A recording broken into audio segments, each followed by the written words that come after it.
আপনারা দেখছেন নবীনগর নিউজ। উজ্জ্বলের বিরুদ্ধে দায়ের করা মিথ্যা মামলা প্রত্যাহারের দাবিতে মানববন্ধন ও প্রতিবাদ সভা অনুষ্ঠিত হয়েছে। রবিবার নবীনগর প্রেস ক্লাব প্রাঙ্গণে এই মানববন্ধন ও প্রতিবাদ সভা অনুষ্ঠিত হয়। মানববন্ধন ও প্রতিবাদ সভায় নবীনগর প্রেস ক্লাবের সভাপতি মোহাম্মদ হোসেন শান্তির সভাপতিত্বে ও দৈনিক কালবেলা উপজেলা প্রতিনিধি শাহনুর খান আলমগীরের সঞ্চালনায় বক্তব্য রাখেন প্রেস ক্লাবের প্রতিষ্ঠাতা আবু কামাল খন্দকার, সাবেক সভাপতি শ্যামাপ্রসাদ চক্রবর্তী শ্যামল ও জালাল উদ্দিন মনির, সিনিয়র সহসভাপতি তাজুল ইসলাম, সাবেক সাধারণ সম্পাদক কান্তি কুমার ভট্টাচার্য, অর্থ সম্পাদক মনিরুল ইসলাম বাবু, আব্দুল হাদি, পিয়াল হাসান রিয়াজ, মিঠু সূত্রধর পলাশ, আবু কাউসার, শাকিল আহমেদ রুবেল, সাইফুল ইসলাম রবিন, শফিকুল ইসলাম বাদল, সফর আলী, জামাল হোসেন পান্না, কাউসার আলম, মমিনুল হক রুবেল, মাজিদুল ইসলাম, মনির হোসেন, হেলাল উদ্দিন, আব্বাস উদ্দিন হেলাল, নূরে আলম, আমজাদ হোসেন, এম নুরুল আলম সরকার, শফিউল আলম, ইকরাম হোসেন, মোহাম্মদ আলামিন সহ আরও অনেকে।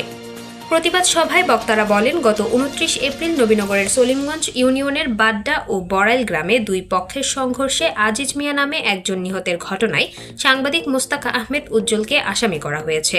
তারা মামলাটিকে উদ্দেশ্য প্রণোদিত ও ষড়যন্ত্রমূলক উল্লেখ করে বলেন, সংঘর্ষের দিন উজ্জ্বল ব্রাহ্মণবাড়িয়া শহরে অবস্থান করছিলেন, অথচ তাকে মামলার প্রধান আসামি করা হয়েছে, যা সম্পূর্ণ মিথ্যা ও বিভ্রান্তিকর।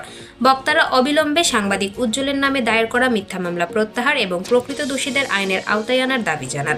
অন্যথায় তারা থানা ঘেরাও সহ কঠোর আন্দোলনের হুঁশিয়ারি দেন। নবীনগর থানা পুলিশ দ্রুতই এই বিষয়টি বিবেচনা করে ওনার নামটি এলাকা থেকে বাদ দেবেন, নয়তো আমরা নবীনগর থানা ঘেরাও করবো অচিরেই। আমাদের প্রেস ক্লাবের সাধারণ সম্পাদক অত্যন্ত ভদ্র এবং নির্ভেজাল মানুষ, তিনি দাঙ্গাবাজ নয়।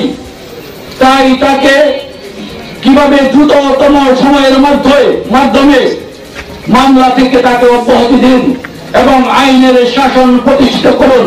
যিনি উপস্থিত ছিলেন না তার নাম কিভাবে 1 নম্বর তালিকা আছে, তাই তথ্য প্রযুক্তির মাধ্যমে তথ্য প্রযুক্তি ব্যবহার করে ওনার নাম মেন চার্জশিট থেকে বাঁচার জন্য অনুরোধ জানিয়ে তার নাম প্রত্যাহার করে এবং ওনাকে বেকসুর ভাবে ওনার নাম বাদ দিয়ে আমাদের সাংবাদিক সমাজের মান প্রশাসন রক্ষা করবে এবং নয়তো আমরা প্রয়োজনে কঠোর থেকে কঠোর আন্দোলনের ডাক দিব।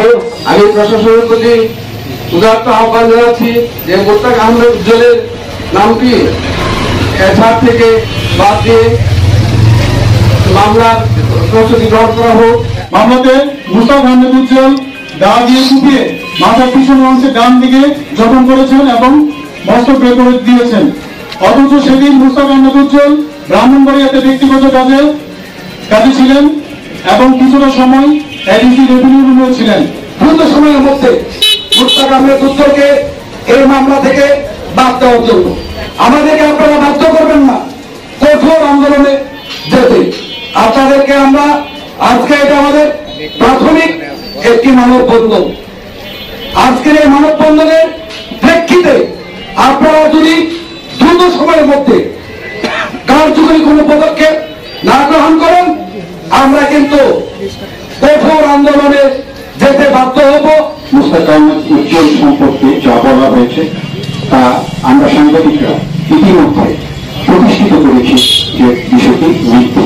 অনতিবিলম্বে সেই নাম আপনারা প্রত্যাহার করুন, না হলে নবীনগরের বিক্ষুব্ধ সাংবাদিক সমাজ বৃহত্তর আন্দোলনের কর্মসূচি ডাক দেবে। সসম্মানে এই মামলার আসামি থেকে অব্যাহতি দেবেন, আর যদি না দেন তাহলে এই যে আজকে আমরা রাস্তায় দাঁড়িয়েছি এটা কিন্তু মাত্র শুরু হলো।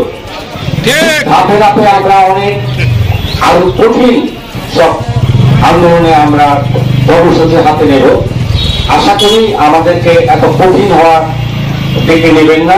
প্রশাসনকে আমি সতর্ক করে বলে দিতে চাই, আপনারা আমাদের ভাষা বোঝার চেষ্টা করেন। একটা জিনিস মনে রাখবেন, বাতাস যখন নীরব থাকে নিম্নচাপের ভয় থাকে। যদি আপনারা এই ব্যবস্থার সুরাহা অতি দ্রুত না করেন তাহলে কিন্তু নিম্নচাপ থেকে টর্নেডো হবে, সুনামিও হবে।